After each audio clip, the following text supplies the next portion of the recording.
express. It's hard to express what I learned, what I saw. And people ask, you know, what do you remember the Institute? There's so much. You take a day to try and recall. And again, I'm very respectful and thankful that good to see you guys again. We come together in good feelings and good spirit. We hope it'll continue. Continue, because I personally feel that you are the original.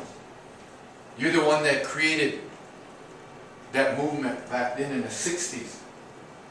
Today I still see carbon copies trying to copy what was created by each and every one of you here today. Each of you created your own discipline, a niche, in my world as well as the Indian world. And again, to capture something, what you did, it'll never be. It'll never be. I see what they try to do out here in the festival and market, but it touches my heart because I feel bad. Some of these guys are gone, but you left a mark. You left a mark that I don't think it'll ever be touched again. I look at my brothers, Richard and them, I bump into them once in a while, many of my Navajo brothers.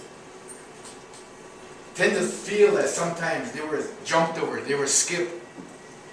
I think all of you that were back in the 60s remember walking into their studio, their little cubicle, and admired their paintings.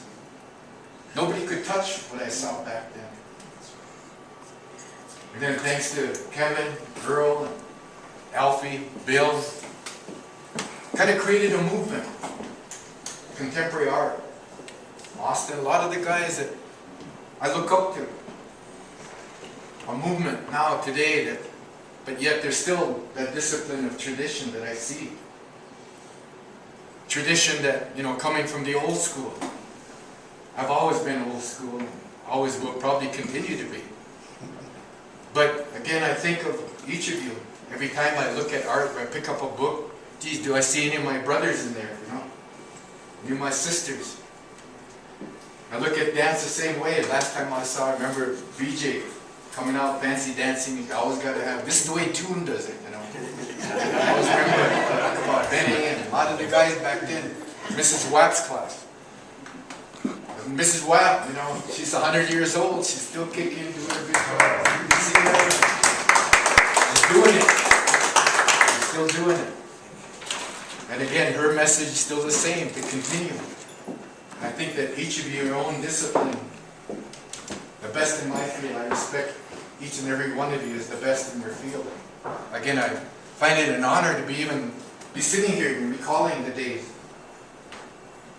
Again, I'm humbled. I hope.